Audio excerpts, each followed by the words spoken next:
ఎవరు మారేదేం లేదు. అవును. భారతీయ జనతా పార్టీ వాళ్ళు మాత్రం అట్లేం ఉండదు. మోడీని దేవుడిగానే చూస్తారు.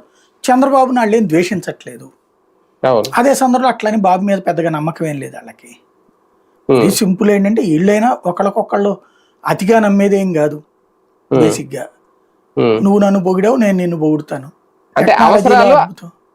అవసరాలు అక్కడ ఇచ్చిపుచ్చుకోవడాలు. అదేం లేదండి, మొహమాటం ఇదే రాజకీయమా? సాధారణంగా. అందులో ఇచ్చి లేదు, పుచ్చుకోవడం లేదు. ఉమ్, అదొక సహజ సిద్ధమైనటువంటి. ఇప్పుడు ఎవరైనా మన ఇంటికి వస్తే ఏరా డాష్ డాష్ అని తిడతామా? ఉమ్, మామూలుగా రండి రండి భలేవారే, మీరు సూపర్ అండి, మీరు అదండి ఉమ్, ఇదండి అని మాట్లాడతాం కదా. అట్లా ఒకళ్ళనొకళ్ళు పలకరించుకున్నారు. అవును. అది కడుపులో కానీ కత్తులు మోడీ, లేవు ఈ దఫా, అంతే తేడా. అవును, మోడీ ప్రేమగానే ప్రసంగం ఎలా, కావలించుకున్నారు. అవును, మోడీ ప్రసంగం ఎలా అనిపించింది? చాలా ఎక్స్పెక్టేషన్స్, జగన్ ని తిడతారేమో, జగన్ మీద విమర్శిస్తారేమో, గత ప్రభుత్వ తప్పుదాలు అని అన్నీ అనుకున్నారు. కానీ నాకైతే ఆయన చాలా హుందాగానే, అంటే అక్కడ అవసరం లేదనుకోండి, ఓకే, కానీ అక్కడ చాలా హుందాగానే అంతవరకు మాట్లాడారు అన్నట్టుగా నాకైతే అనిపించింది. ఎలా చూడాలి? బీజేపీకి వైసీపీకి శత్రుత్వం ఏం లేదు.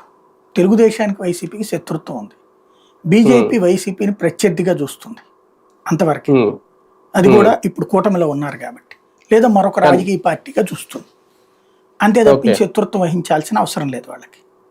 ఉమ్, ఉమ్, ఇక్కడ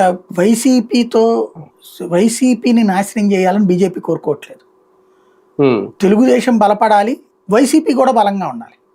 అప్పుడు తమ రాజకీయం అవును. నడుస్తుంది. ఉహు, ఉమ్. అలాంటి వ్యూహాల్లో మోడీ అమిత్ షాలు సిద్ధహస్తులు.